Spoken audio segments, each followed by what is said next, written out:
Hoy vamos a hablar de una plaga que últimamente está avanzando mucho en el territorio español, sobre todo en el centro, porque es una plaga que ya sufrían en la costa desde hace un tiempo. Lo que ocurre es que ahora ya no es una excepción en Madrid o en la zona seca, en la zona, digamos, mesetaria, sino que se ha convertido también en algo frecuente que está dando muchos problemas. Es la mosca de la fruta. Hay que hablar de la mosca de la fruta porque es una acepción que utilizamos de manera incorrecta, muy vaga, y no tenemos realmente ni idea de lo que es cuando hablamos de eso. Y es que mosca de la fruta son muchas moscas.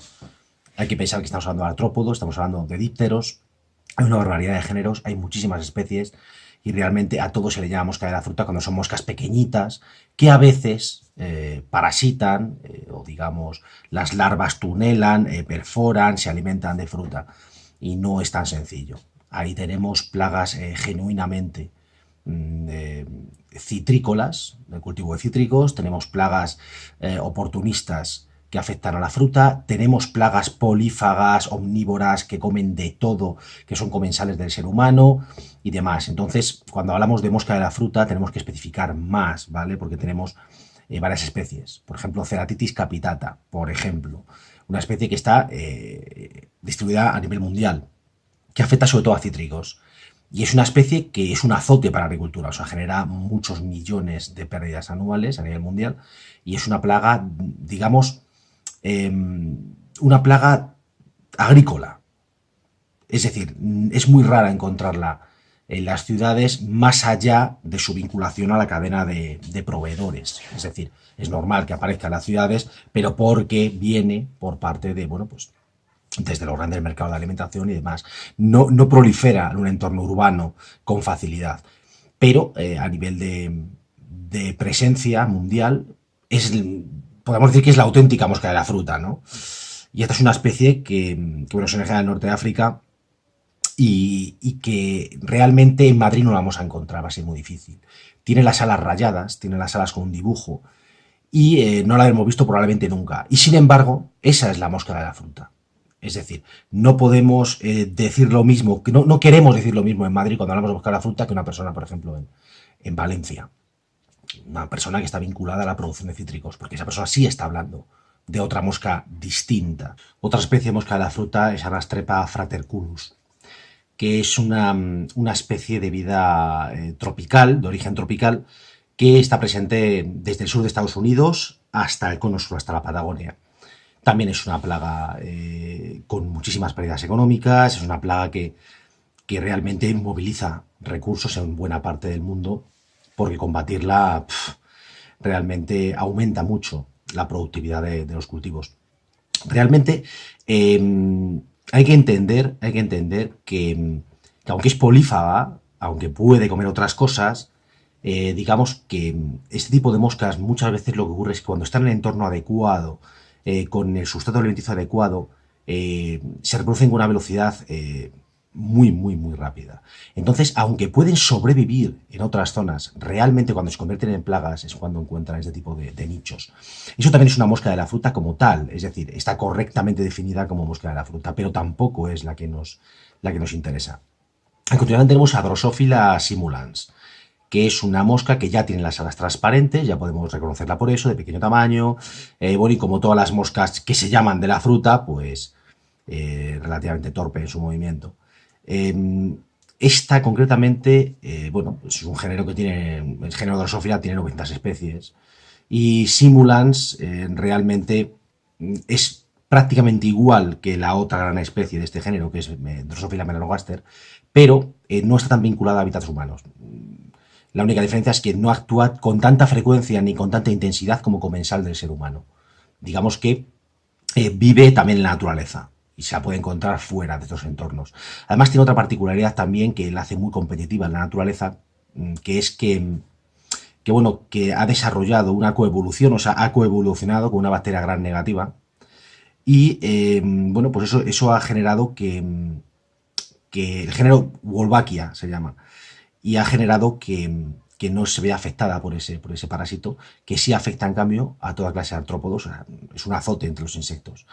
y a ella no le afecta, eso lo transmite. Por eso, un animal que tiene un diseño realmente más típico de un comensal del ser humano, es un diseño muy simple, no tiene defensa frente a depredación, etcétera, un estratega de la R, es un estratega de la reproducción, no de la calidad de la progenie, etcétera, pues es raro que la naturaleza así tal cual, pues en este caso es porque tiene esa ventaja competitiva. Y luego ya por último, vamos a hablar de la mosca del vinagre, mal llamada mosca de la fruta, que es la que realmente nos ocupa y de la que vamos a estar hablando siempre y cuando nos circunscribamos al sector Horeca, o sea, hostelería, restauración y catering. Cuando hablamos de ese sector, estamos hablando de Drosophila melanogaster, mosca del vinagre, también llamada mosca de la fruta. En cualquier caso, es una mosca que se utiliza para experimentación, porque tiene un genoma muy sencillo que se secuenció en el año 2000 y la utilizamos mucho para hacerle perrerías, para irradiarla, para generarle mutaciones, para ver analogías genéticas en cuanto a locus, donde afectan las enfermedades, etcétera. Entonces, es de distribución mundial totalmente, o sea, a día de hoy es realmente difícil no encontrarla en ningún sitio y realmente esa sí que puedes considerar que es una plaga grave, que es una plaga que afecta a entornos urbanos y que es un azote en la hostelería, restauración y catering. Drosophila melanogaster tiene una distribución mundial, pero una preferencia por climas templados. Solamente podemos dejar de verla en climas extremos. En cualquier caso, si salimos de los hábitats humanos, de los núcleos de población humanos, vamos a dejar de verla muy rápido. Porque la naturaleza es un animal que no es viable, o es viable solo en condiciones muy concretas, y bueno, realmente podemos decir que es un comensal de ser humano en el 90% de las ocasiones. Hay que entender con respecto a la drosófila que la identificación siempre va a ser muy relativa. Es decir, vamos a ver una mosca pequeña, vamos a ver una mosca torpe, vamos a ver una mosca fácil de matar de un manotazo, vamos a ver una mosca que se queda suspendida en el aire a baja velocidad, deambula a baja velocidad. No es la clásica mosca que estamos acostumbrados, que es la mosca doméstica, por ejemplo, que es una mosca rápida, eléctrica, que es muy difícil matarla a mano. Es una mosca además que hace vuelos rápidos, que se posa rápido, que siempre está comiendo. Con la drosófila vamos a ver una mosca que permanece suspendida en el aire mucho tiempo, que vuela lentamente, que parece un mosquito en la manera de volar, porque tiene ese vuelo errático, lento y de alguna manera demasiado largo en el tiempo. O sea, y eso es un problema porque es una mosca que se hace muy visible para el cliente y muy molesta para los usuarios de un espacio infestado, porque es una mosca que te entra en los ojos, que se te puede meter en la boca. No es la molestia típica de la mosca doméstica, que se te posa en un brazo, que se te posa en una herida, que se te posa, por ejemplo, en el lacrimal buscando humedad. Esta realmente el problema es que está en el aire y tú mientras hablas y te estás tratando con ella. Es muy visible incluso aunque haya una baja cantidad de ellas. Para identificarla, pues muy difícil, la verdad, porque podemos confundirla con moscas de mayor tamaño juveniles, que cuando son más pequeñas las moscas de otras especies, bueno, pues cuando son jóvenes son más lentas y es más fácil confundirlas. Y bueno, sabemos que las transparentes, pero poco más, porque no vamos a tener una lupa binocular en el sitio donde la tengamos que identificarla. Sabremos que es mosca de la fruta por las poblaciones, por los enjambres, cómo enjambran, cómo se quedan suspendidas en el aire volando unas con otras, y básicamente porque la vamos a ver muy vinculadas a los cubos de basura, a la fruta cortada y demás. Pero vamos, en esos entornos va a ser Drosophila melanogaster casi con toda seguridad. Para identificación poco más podemos decir porque con los medios con los que dispone una persona normal no podemos hacer identificación seria porque no podemos ver segmentos del cuerpo del animal sin tener aumento, porque hablamos de una mosca de muy pequeño tamaño. Sobre el ciclo biológico, ¿qué hay que decir? Pues que es muy corto, es muy acelerado y ahí está gran parte del problema. Y aparte afectado por la temperatura, como en casi todos los insectos, y especialmente como con los blatódeos, con las cucarachas que también sufren un acortamiento del ciclo biológico por temperatura que nos produce muchos problemas a los que nos dedicamos al control de plagas. El ciclo de 15 a 21 días. Ahí tenemos esa elasticidad que hemos dicho vinculada a la humedad ambiental, a la temperatura. Más humedad ambiental y más temperatura, ciclo acortado cerca del extremo de los 15 días y bueno, pues un ambiente más seco y una temperatura menor, pues vamos a irnos hasta los 21 días. Y también, evidentemente, menor producción de huevos, etcétera. Esperanza de vida, un mes es la media. 2 meses es un extremo, que se va a alcanzar en condiciones de laboratorio, es decir, lo normal es que sea solamente un mes de longevidad. Como la longevidad es tan baja y el ciclo biológico es tan corto, hay que pensar que este animal no se le controla, no se lo puede controlar, digamos, reduciendo el stock de imagos. Los imagos son los adultos en los insectos. Hay que hacerlo controlando la reproducción. Porque los imagos duran tan poco tiempo que realmente matar mucho no vale, no vale para nada. Pasa un poco igual con los formícidos, con las hormigas, que hay mucha gente que se concentra en matar soldados, en matar obreras, y realmente estamos matando castas que son estériles. Así que al final, si no matamos a la reina, pues no hacemos algo duradero, no conseguimos un efecto a largo plazo. Con las moscas los efectos a largo plazo están descartados. O sea, vamos a conseguir controlarlas, erradicarlas rara vez. Y cuando las erradiquemos, la reentrada por la cadena de proveedores va a ser casi inmediata. Así que hay que olvidar el concepto erradicación con la mosca de la fruta, con la mosca de vinagre, y hablar solamente de control. Entonces, eh, se pone el huevo, ¿de acuerdo? El huevo eclosiona y genera una larva. Esa larva sufre dos mudas, o sea que hay tres estados larvarios. El primero, una muda, el segundo, una muda, el tercero, y finalmente ya no hay una muda, hay una pupa. Entonces, bueno, pues genera una cápsula y ahí hace la metamorfosis, porque este animal es holometábolo, es decir, es una metamorfosis completa, o sea, con una fase larvaria que no se parece en nada morfológicamente con la fase adulta, incluso a nivel de locomoción y demás, porque estamos hablando de una larva con forma de gusano, cuya capacidad de movimiento está muy limitada, ¿no? Comparada con el adulto, que es un insecto volador. Entonces, bueno, pues una vez que hace la pupa, pues básicamente emergen los adultos. Los adultos eh, emergen, pero a las 48 horas, y esto es muy importante, a los 2 días de salir del huevo ya son capaces de poner a su vez huevos. O sea, en 2 días ya se están apareando y poniendo huevos. Y en 10 días, los 10 primeros días de vida, van a poner una media de 500 huevos, un máximo en condiciones ideales de 1000 por hembra. Entonces, bueno, no hace falta decir que estamos hablando de unas dinámicas expansivas exponenciales. Y ese es el gran problema de esta plaga, que es una plaga que requiere muy poca comida para prosperar, porque son animales de muy pequeño tamaño. Son animales muy visibles porque enjambran, porque tienen la costumbre de hacer enjambres y estar volando por el local constantemente, y además aumentan de número en ciclos muy cortos, de manera que la situación cambia mucho. La situación realmente evoluciona a una velocidad tal que conceptos como monitorización, etcétera, aquí no funcionan muy bien. Hay que actuar en intervalos mucho más cortos de tiempo. En cuanto a la nutrición de este animal, bueno, es polífago, omnívoro, puede comer cualquier cosa, pero realmente cuando prospera, cuando llega a estas dinámicas expansivas exponenciales, es porque tiene ciertos alimentos concretos. Es decir, los adultos, los imagos, tienden a comer colonias de levaduras que crecen sobre la fruta madura o fruta semipodrida, ¿vale? O sea, cogen alimentación de superficie, generalmente hongos, también la propia fruta, pero generalmente las levaduras que se forman al descomponer esa fruta. Mientras que las larvas tienden a comerse productos de descomposición ácidos húmedos. ¿Por qué ácidos? Porque la descomposición generalmente es ácida, sobre todo la descomposición de productos azucarados. Y tienen que ser muy húmedos, es decir, básicamente viven en pulpas, en pastas, en descomposición. Eso es el entorno ideal para una larva de este animal.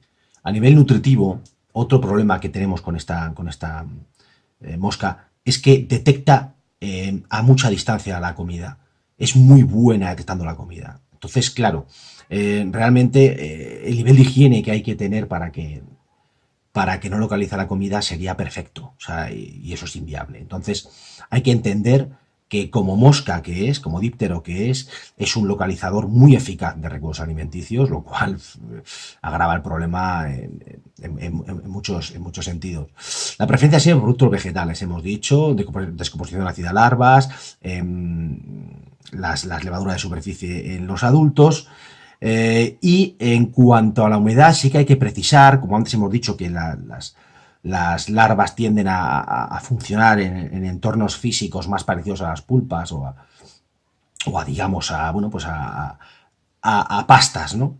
necesita esa textura, es decir, tiene cierta dependencia de la textura cuando es larva. Es decir, la larva no tiene una boca muy potente, entonces necesita sustancias blandas para alimentarse. Y esto es bastante importante, porque controlando la dureza de esos residuos, se controla bien la mosca. Es decir, todos hemos visto, por ejemplo, cómo las moscas en los parques se posan en los excrementos de los perros. Pero eso acaba en pocos días en verano, porque los excrementos se secan, ¿no? ¿Por qué? Porque las moscas tienen un aparato chupador, no tienen un aparato masticador. O sea, a nivel bucal solamente pueden recoger, no pueden triturar, ¿no? Eso pasa con los adultos. Las larvas suelen tener aparatos masticadores, pero realmente no son potentes. Entonces, la larva de los dípteros en general, quiero decir. Entonces, necesitan siempre en la fase larvaria algo blando. Algo blando. ¿Dónde tenemos alimentos blandos? Pues nos podemos imaginar que donde hay fugas de agua. ¿De acuerdo? Es decir, es muy típico que haya este tipo de residuos alimenticios, pues en los bajos del mobiliario, donde se cuela agua de fregar y se mezcla con residuos, por ejemplo, fruta cortada, o se mezcla con carne, con, bueno, cualquier cosa que al contacto con el agua, pues acelere la putrefacción y genere un entorno ácido, o sea, de descomposición, pero con una textura no acuática, pero sí acuosa, es decir, relativamente diluida. A ver, en cuanto a las diferencias con otras moscas típicas de hostelería, como son la musca doméstica, o bien las moscardas de la carne, las moscas necrófagas o estos moscardones que todos hemos visto, que van sobre todo a cadáveres y a la carne y que además tienen una particularidad y es que los huevos eclosionan dentro de las hembras, entonces las moscardas estas tienden a parir larvas, entre comillas, ¿no? Es decir, los huevos eclosionan dentro de la hembra. Bueno, eso la distinción es muy fácil con la mosca necrófaga, porque evidentemente el tamaño la diferencia de tamaño es enorme, y aparte la preferencia, es decir, la mosca de la carne realmente es un especialista a nivel alimenticio, y no vamos a encontrarlo sobre fruta, es muy raro. Mientras que la mosca de la fruta, aunque no es un especialista, sí tiene una preferencia muy clara por ese tipo de productos. Entonces, vamos a encontrarla generalmente en hostelería muchísimo dentro de los envases vacíos de bebidas azucaradas, Coca-Cola, Fanta y demás, porque bueno, siempre queda en el culo de los botellines, queda un poco también la cerveza, queda un poco de líquido y bueno, eso también es un alimento fantástico para los adultos. Las larvas van a funcionar más a nivel de suelo y a nivel de bajos de mobiliario donde no se limpie con frecuencia. La diferencia con musca doméstica es sobre todo el comportamiento. Es decir, la mosca doméstica tiende a ir mucho más a la luz ultravioleta, a la luz natural, a las ventanas. Es decir, tiende mucho más hacia las fuentes de luz que a acudir a esa fuente de luz que la mosca del vinagre. Eso por un lado. Por otro lado, la velocidad no tiene nada que ver. Por otro lado, el tiempo de vuelo. La distribución del tiempo de posamiento y del tiempo de vuelo es completamente distinta. Realmente la mosca doméstica está generalmente posada y comiendo y se desplaza cuando le hace falta desplazarse, mientras que la mosca del vinagre tiene esa costumbre de deambular que la hace también muy característica. Va a ser fácil de distinguir en general, a no ser que tengamos moscas de muy pequeño tamaño, que nos equivoquemos con la especie, pues sean parecidas y tal. Pero vamos, realmente es fácil de distinguir solamente espantándolas con la mano. En el momento que veamos que unas somos capaces de cazarla y otra no, o nos va a costar mucho más, ya sabemos que estamos hablando de capacidades de reacción muy diferentes y capacidades visuales muy diferentes una y otra. Entonces realmente la mosca de la fruta es una protomosca, es decir, su diseño es muy básico, su cantidad de genes es muy baja y realmente no tiene la sofisticación de reacción, de ubicación en el vuelo, de cambio de velocidad en el vuelo que tiene la mosca doméstica. Realmente es un animal más, en cierto modo, más sencillo y por eso su manera de moverse es más torpe y bueno, pues menos capaz de evitar la depredación. En cuanto a los factores de riesgo para tener este tipo de plaga en un local, pues bueno, lo podemos clasificar en evitables e inevitables. Es decir, los evitables, pues la negligencia en la gestión de residuos, pues como casi con todas las plagas de sector Horeca, pues siempre estamos hablando de tapar bien los cubos de basura, de limpiar bien el local, de no dejar ingredientes cortados, frescos cortados, mucho al aire antes de la elaboración, antes de lo que viene a ser cocinar con ellos, ese tipo de cosas. Los factores de riesgo inevitables son el clima, la estacionalidad, la humedad relativa, la ubicación. La ubicación es un problema porque cuando vamos al centro de las ciudades pues nos encontramos con que hay moscas en un montón de locales, de forma que al final nuestro local se puede ver infestado solamente por donde está. A eso le sumamos también un clima que está cambiando, que tenemos inviernos más suaves, tenemos veranos más duros y eso genera, pues lógicamente, pues un entorno más fácil para las moscas. Pero en general los insectos, ¿no? Que son siempre animales que son muy controlados, muy severamente controlados por el frío y muy amplificados por el calor. Entonces, esos son los factores de riesgo. En cuanto al primero, la higiene, ¿qué se puede hacer? Bueno, pues básicamente lo más importante es debajo y detrás de la maquinaria. Es decir, ¿dónde hay que limpiar? Pues donde nunca se limpia. Donde más cuesta limpiar, donde más trabajo cuesta limpiar. ¿Por qué se limpia poco en esos lugares? Pues casi siempre es porque las máquinas, los arcones nunca se vacían, están llenos de botellines y pesan mucho. Los cables y los tubos tanto de los arcones frigoríficos como los tubos de los lavavajillas, tanto de aporte de agua como de desagüe y demás, son cortos, de manera que cuesta mucho sacarlos, así que la gente tiende a no hacerlo. Eh, bueno, cuestiones siempre también de falta de espacio, porque en hostelería sabemos que el espacio es oro, el espacio está muy rentabilizado y eso hace que todas las máquinas estén agolpadas y estén encajadas de una manera muy precisa y cueste mucho quitarlas porque hay que seguir un orden para desmontarlo muy complicado. De hecho, hay barras que son prácticamente imposibles de sacar las máquinas sin cortar algo con una radial porque están hechas de una manera demasiado precisa y optimizando demasiado el espacio. Entonces, bueno, es casi imposible hacer una limpieza perfecta, pero hay que intentarlo y normalmente ni siquiera lo intentan. De forma que la maquinaria hay que moverla siempre, porque además genera fugas. Por un lado, los sacones frigoríficos generan condensación. Entonces tiene unas bandejas por debajo que recogen esa condensación y en teoría debería evaporarse con un caudal más rápido, mayor que la producción de ese agua de condensación. Entonces esas bandejas no tienen drenaje, no tienen desagüe, eso es un problema. Tenemos una zona húmeda que a veces se pega con materia orgánica y ahí pueden proliferar las moscas. Aparte de que generalmente sí rebosan las bandejas y gotean al suelo. Un suelo que encima está caliente porque tiene encima un compresor frigorífico y que además tiene suciedad porque la suciedad va al suelo y es normal que se cuele debajo de las máquinas porque las máquinas están calzadas muy mal, es decir, están muy poco levantadas del suelo, lo cual es otro problema porque no caben las escobas. Así que eso es un problema, la maquinaria. Otro, el tapado de cubos de basura. Bueno, todos sabemos que lo vale normal es que los cubos de basura no estén tapados. O si están tapados con un pedal, que es obligatorio que tengan cubos con pedal, está el pedal jodido y eso vamos, 9 de cada 10 casos. Y aparte, es incómodo. O bien cierran muy mal, que a veces lo hay contaba, pero está el mecanismo tan fastidiado que está descentrada la tapa, no cae sobre el borde del cubo y al final pues no cierra bien. O sea, eso es completamente clásico dentro de nuestro sector. Los residuos descubiertos. Bueno, pues esto es muy típico. Yo los clasificaría en tres categorías, si queremos un poco por facilitarlo. Una sería vajillas después del consumo, es decir, platos sucios, platos, vasos sucios. Otro sería botellines de bebidas, botellines y envases de bebidas azucaradas, esto muy importante y a veces no se le presta debida atención. Y otro sería ingredientes al aire cortados antes de la elaboración. Esos tres, esa trilogía son la que proporcionan pues, un entorno nutritivo muy interesante a los imagos, a los adultos. Y también cuando ya hablamos de fruta cortada, sobre todo en coctelería, que hay mucha fruta cortada, elaboración de postres y demás, pues ahí también generamos unos entornos muy interesantes para las larvas. Pero cuidado, siempre en entornos escondidos. Es decir, no vamos a encontrarnos encima de la mesa de un obrador una rodaja de piña con larvas de Drosophila. Eso es muy raro. Porque se ve, y la gente enseguida lo interviene, lo tira, etcétera. Entonces, ¿dónde suele haberlo? Siempre detrás de algo, oculto. Tenemos que buscar siempre dónde la suciedad queda oculta. A veces, pues en la parte de abajo, por ejemplo, las encimeras que tienen una perforación con la bolsa de basura debajo para poder tirar dentro directamente de la encimera la basura, en la parte de abajo, pues muchas veces quedan manchas, y ahí, por ejemplo, lo vamos a encontrar. Es decir, nunca vamos a encontrar en la encimera. O sea, no esperemos encontrar larvas de Drosophila en zonas visibles, por muchas razones, pero la principal es porque se limpian con una frecuencia suficiente las zonas que se ven, como para que no dé tiempo a que esas larvas proliferen. Hay que tener un enfoque realista con respecto a la higiene, es decir, no podemos pedir milagros.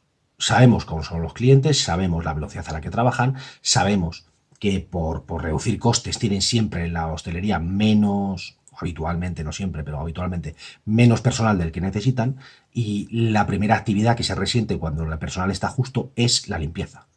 Es decir, a los clientes siempre se les atiende porque son la fuente de ingresos. No se va nunca un cliente, o sea, un cliente nunca va a quedarse sin servir.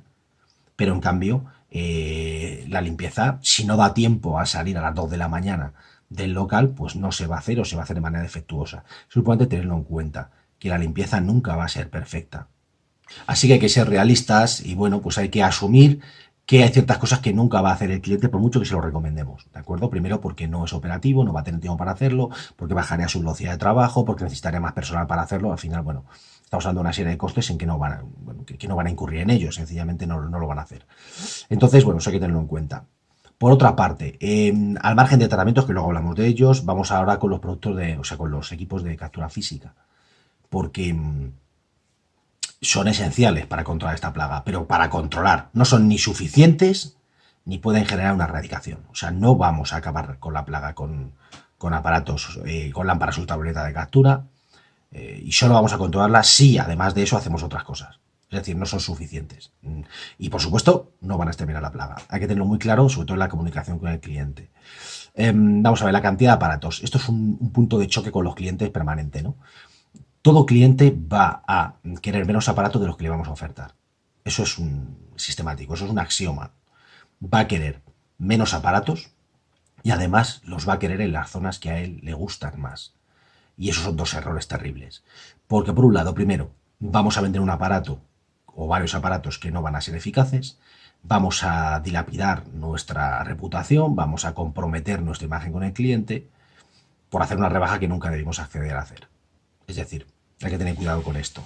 No se negocia con los clientes cuántos aparatos son estos. Y si no pones todos los que yo te digo, pues evidentemente el nivel de garantía va a bajar. El nivel, o no va a haber garantía o la garantía va a tener una cobertura inferior en tiempo o en cantidad de tratamientos extraordinarios, entre tratamientos programados, etcétera, o de revisiones de los aparatos y demás. Entonces, eso hay que olvidarse de ello. ¿Por qué?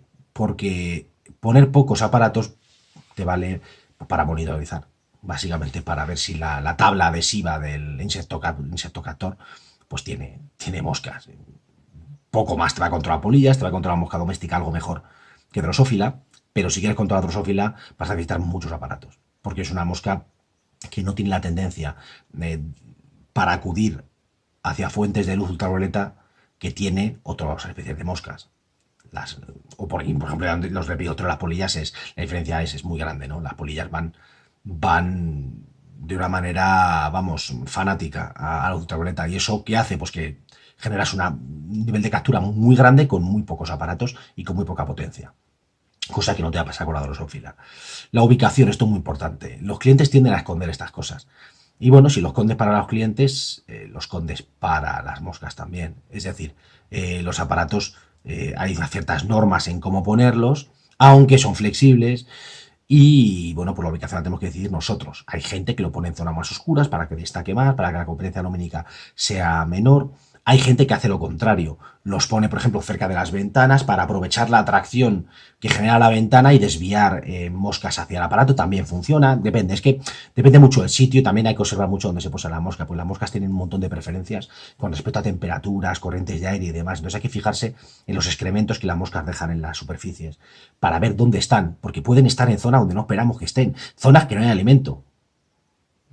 ¿Por qué? Porque la mosca, cuando se posa, no se alimenta. Entonces, hay veces que tiene zonas de posamiento que no son las de alimentación. Entonces, nos creemos que siempre va a ser lo más eficaz poner el aparato lo más cerca posible donde hay fruta, por ejemplo, y bueno, es relativo. Hay que tener cuidado con esto. Hay que ser abiertos y no hay que ser dogmáticos. Hay que ir pensando en observar dónde están, ¿vale? No asumir que sabemos todo con respecto a las preferencias de los animales, porque la verdad es que muchas veces nos sorprenden para mal. Es decir, a mí me ha pasado pues, en muchos locales encontrarme moscas en los lugares más fríos del local o encontrarme moscas muy alejados de los donde se alimentan y tienes ahí reservorios o enjambres en zonas que no son para nada intuitivas, porque no son ni las más húmedas, ni las más sucias, ni entonces, bueno, hay que mirarlo bien porque podemos ubicar los aparatos en posiciones mucho más óptimas. En cualquier caso, la ubicación va a ser un punto de fricción con el cliente importante, sobre todo encima si hay que ubicar algún aparato en sala, porque en sala van a querer que pongamos modelos de tulipa, modelos camuflados, modelos de estos de lámpara decorativa, y estos modelos son mucho menos eficaces, porque lógicamente la luz se ve menos, y si lo ven menos los clientes, también lo ven menos las moscas. Quiero decir que al final, si tú pones barreras a la luz, pues esas barreras van a ocluir esa luz para cualquier animal con ojos, sea persona o sea insecto. En cuanto a la potencia, esto es muy importante. Todos los aparatos vienen con una recomendación de fabricante en cuanto a metros cúbicos de cobertura, ¿no? Esto es importante que hablamos de metros cúbicos, no de cuadrados. Que siempre hablamos en cuadrados. Bueno, hablamos de metros cuadrados asumiendo un techo de 2,5, 2,5 metros, pero si estamos hablando de una nave, por ejemplo, de 5 metros, pues la cobertura ya es la mitad. Es decir, hay que pensar que son animales tridimensionales las moscas y hay que pensar en coberturas tridimensionales. Generalmente no podemos aproximar los metros cuadrados siempre y cuando hablemos de altura de techo normales, pero cuando hablemos de altura de techos industriales, muy altas o bien locales con doble altura, etcétera, todos esos cálculos no valen, ¿no? Hay que tenerlo en cuenta. Esas coberturas hay que tomárselas, pues en general poquito en serio, porque no designan, no se han medido con condiciones reales. Se han medido sin competencia lumínica, en la oscuridad, entonces claro, evidentemente son aparatos muy atractivos. Y aparte lo han medido con moscas domésticas, no con mosca de la fruta. Entonces, la mosca de la fruta va a pasar mucho más del aparato, va a hacer falta potencias mucho mayores, más cantidad de unidades, etcétera. Entonces hay que tener cuidado con eso. La potencia siempre sobrada, ¿vale? Con mosca de la fruta siempre sobrada. O sea, si podemos poner 40 vatios en vez de 20 por equipo, lo ponemos, sin duda alguna, siempre, ¿vale? No es un animal con el que puedas, digamos, ser cicatero en ese aspecto. Aparte, la potencia es lo más barato. Es decir, se puede poner un aparato a lo mejor de menor calidad, pero con dos lámparas de 20 vatios en vez de con una, ¿no? Porque al final lo que importa es la calidad de las lámparas. El aparato no deja de ser solamente un bastidor que sujeta una tabla adhesiva detrás o delante de una lámpara. Entonces al final lo que importa es que la lámpara sea buena. Si las lámparas son buenas, nos da exactamente igual el aparato, iremos a aparatos baratos, pero que podamos venderle al cliente más potencia lumínica, porque generalmente obtenemos mejores resultados. A ver, en cuanto al mantenimiento, hay que saber que vamos a tener otro encontronazo con el cliente. Ahí el cliente va a decir, no quiero mantenimiento, solo quiero la venta, el aparato, vale. Va a hacer mantenimiento él, tú véndeme las tablas adhesivas y tal. Bueno, el problema es que no lo cambian. Eso es así, el cliente es poco fiable. Y me ha pasado muchas veces que clientes que no quieren el mantenimiento luego me llaman y porque esto no captura y tal, y llegas y es que a lo mejor está absolutamente tupida la tabla, ¿no? La tabla no tiene superficie adhesiva ya porque es un continuo de moscas atrapadas. Y se lo dices y ¿cuánto ve esto está así? Y no saben contestarte. Y ese es el problema. Es decir, no lo mantienen. No lo mantienen. Si ni siquiera limpian muchas veces cuando deben por falta de tiempo, pues es normal esperar que tampoco vayan a subirse a una escalera para cambiar la tabla adhesiva a estos aparatos. Y mucho menos el cambio de lámparas anual. Las frecuencias más habituales de mantenimiento son bimensual para la sustitución de la tabla adhesiva y anual para el cambio de lámparas ultravioleta. A veces se hacen cambios mensuales en locales que tengan un problema importante. En cualquier caso, el cambio de lámparas anual no lo va a hacer un cliente ni de broma. No lo va a hacer porque el cliente, por mucho que se lo expliques, es inmune al razonamiento de que la luz ultravioleta no es visible y que una lámpara puede encenderse pero no emitir luz ultravioleta. Eso ellos no lo entienden. Por mucho que se lo expliques, ellos van a pensar que una lámpara que no está fundida se puede utilizar. Y lo normal es que los aparatos insectocaptores o insectocutores, los de parrilla de electrocución, la mayor parte de los que tenemos instalados en este país están con las lámparas pasadas de fecha y atraen mucho menos. Atraen algo, pero atraen muy poco. No más que un tubo fluorescente normal y corriente. Entonces, bueno, esto también hay que tenerlo en cuenta. En cuanto a la eficacia, bueno, pues competencia lumínica, altura del local, bueno, tenemos ahí muchos problemas. Sobre todo la potencia, la ubicación y el número de unidades, que siempre se tiende a poco. Se tiende a poner uno en la cocina, uno en la barra y adiós. Y muchas veces a lo mejor hay que poner 2 o 3 en la sala, 2 en la cocina, uno en la barra, uno o dos. O sea, si queremos controlar esta plaga, hay que ser realistas y hay que decirle, hay que exponerse a que el cliente nos rechace los presupuestos y decirle la verdad. Porque suelen llevar mucho peor que nosotros aceptemos vender menos frecuencia de tratamientos, aparatos sin mantenimiento, menos cantidad de aparatos o aparatos de menor potencia, que hagamos eso para llevarnos ese cliente nos va a durar poco ese cliente. O sea, es una estrategia fallida a medio plazo. Entonces hay que tener cuidado con eso. Sobre los tratamientos que se pueden hacer ya químicos. Bueno, pues tenemos dos tipos de target para esos, dos tipos de objetivo para esos tratamientos. Uno son las larvas y otros son los imagos, los adultos, o sea, las moscas. Sobre imagos, ¿qué se puede hacer? Pues básicamente atacar los posaderos, es decir, tratamiento de superficie que afecten a las zonas de posamiento, ¿vale? Eso es lo que se puede hacer por un lado, o bien tratamientos ambientales por nebulización que afecten a los adultos en vuelo. O sea, podemos cogerlos en vuelo o posados. Tratamos superficie para posados, tratamos ambiente para insectos en vuelo, que eso hay que hacerlo, que ahora lo hablaremos con una serie de precauciones bastante exhaustivas. Sobre las larvas, ¿qué se puede hacer? Pues tratamientos localizados, es decir, una vez se higienizan las zonas de detrás de las máquinas, ahí se puede tratar de forma localizada. Es decir, funciona muy bien siempre y cuando lo acompañemos de la higiene. Pero supongamos que hablamos de tres cosas. Larvas, es decir, higiene en sitios inaccesibles, sucios, superficies de posamiento, o sea, posaderos que haya en el local donde se vean muchos excrementos de la mosca, o bien el tratamiento ambiental por nebulización, que es la última opción y que hay que tener en cuenta de cara un poco pues a las precauciones, ¿no? Porque hay que tener unas precauciones muy, muy concretas.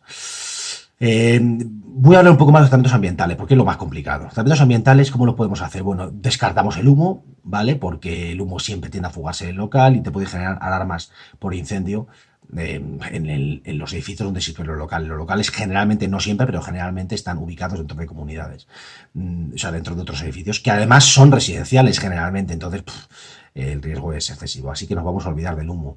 ¿Qué podemos utilizar? Nebulización. La nebulización puede ser térmica o eléctrica. La térmica genera humo, aunque no es un humo igual que el de los botes con mecha, ¿vale?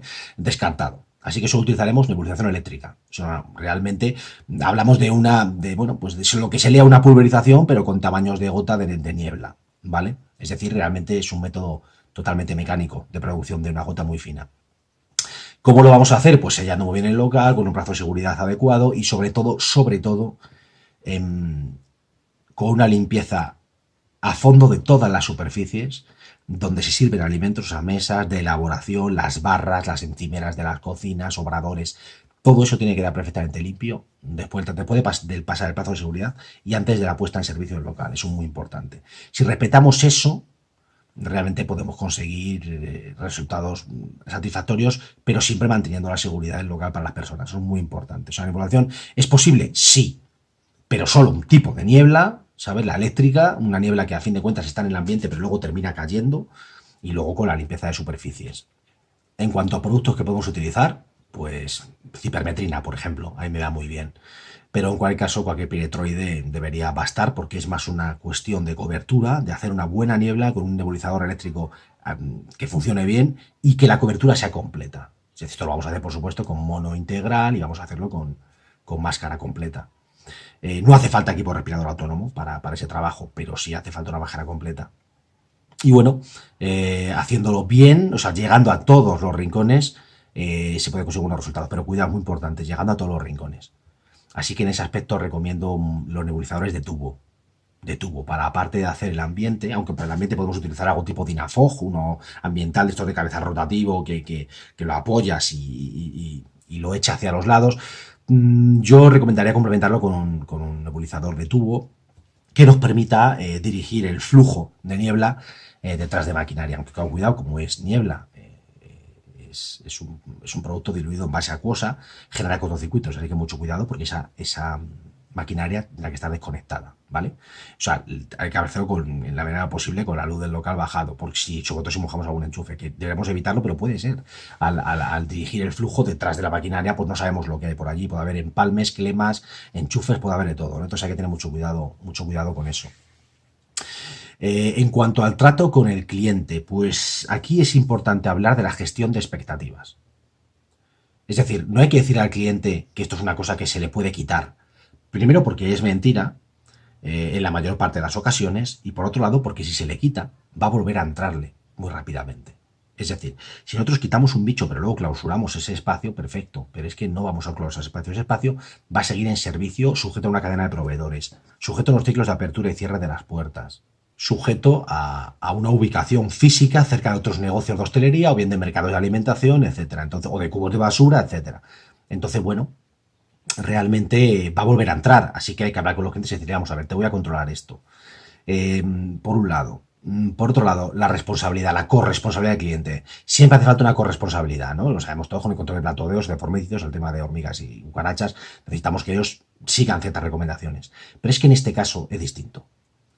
La dependencia que vamos a tener de que ellos cumplan nuestras recomendaciones es mucho mayor que en el caso de las cucarachas o que en el caso de las hormigas. Es decir, incluso clientes tremendamente negligentes, que lleven una higiene horrible y que no nos hagan caso en absolutamente nada de lo que les digamos, pueden al final acabar con una plaga si nosotros lo hacemos bien.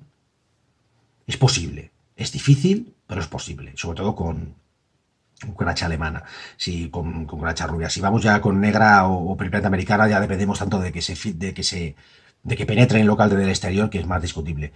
Pero con cucaracha rubia es posible, incluso con las peores condiciones por parte del cliente. Pero cuidado, porque con Drosophila no es posible. Sencillamente no es posible. Lo hagamos lo bien que lo hagamos. Y esto es importante meterse en la cabeza desde el principio, para no darnos contra un muro una y otra vez. No podemos conseguirlo sin cierta colaboración del cliente. Podemos, sin colaboración del cliente, cierto grado de control, pero no un control satisfactorio. ¿Vale?